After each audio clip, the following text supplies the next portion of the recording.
The monk who never gave advice. There was once a young traveler who had a single question, a question that had followed him through villages, cities, and mountains. He wanted to know, how do you inspire people?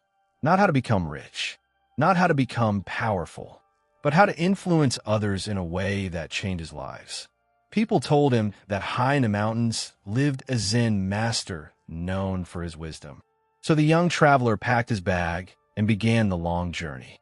After many hours of climbing steep paths and crossing forests, he finally reached the monastery. The place was peaceful.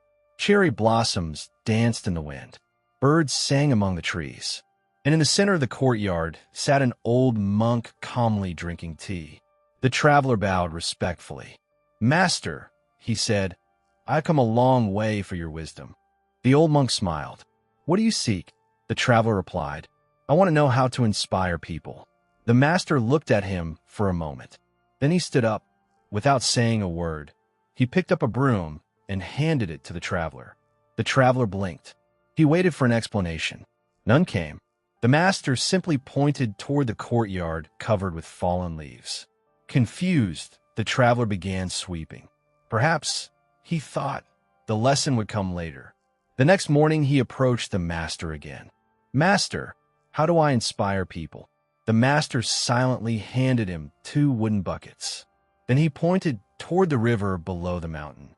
The traveler sighed, but he carried the buckets and fetched water. The day after that, he asked again, and again there was no answer. Instead, he was told to help in the kitchen. The next day, he repaired a fence. The day after that, he cleaned the meditation hall. Day after day, work after work, chore after chore, but never an answer. At first he was patient. Then he became irritated. Soon he became angry. A whole week passed. Still no wisdom. Still no lesson. Still no answer. Finally, on the 7th day, he could no longer control himself. He marched into the courtyard and shouted, "Master, I came here for knowledge, not chores." The monks nearby fell silent. The old master calmly looked up. Then he spoke. Only 2 words. "Then leave." The traveler was shocked. Leave? After climbing all this way? After spending an entire week at the monastery? His face burned with frustration. Without another word, he packed his belongings and stormed down the mountain. As he walked away, anger filled his mind. "What a waste of time," he muttered. "I came for wisdom and received nothing." But as he continued down the path, he began noticing strange things. Near the entrance of the monastery, a young monk was sweeping a pathway. Not because anyone had ordered him, not because anyone was watching. He simply did it carefully and quietly. Further down the mountain, another monk was helping an elderly traveler carry heavy bags. The old man smiled with gratitude. The monk smiled back.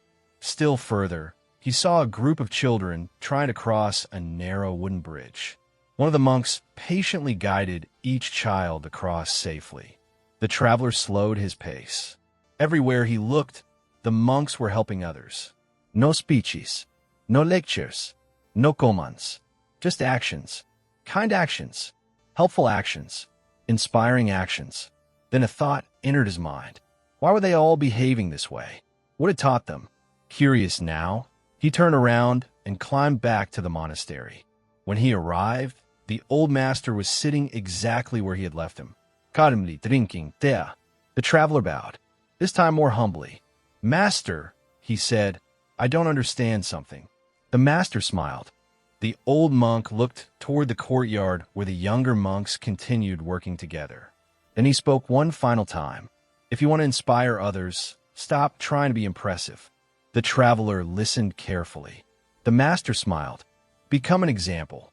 Years later, the traveler became a respected teacher. People often asked him the secret of his influence. He would simply smile and remember the mountain monastery. Then he would say, "The greatest lesson I ever received was from a master who barely spoke at all." Because true inspiration does not come from powerful words. It comes from daily actions, quiet actions, consistent actions, actions that others cannot help but notice. And that is why the loudest teacher in the world is not speech. It is example. Moral: if you want to inspire people, don't tell them what to do. Show them what is possible through your own actions.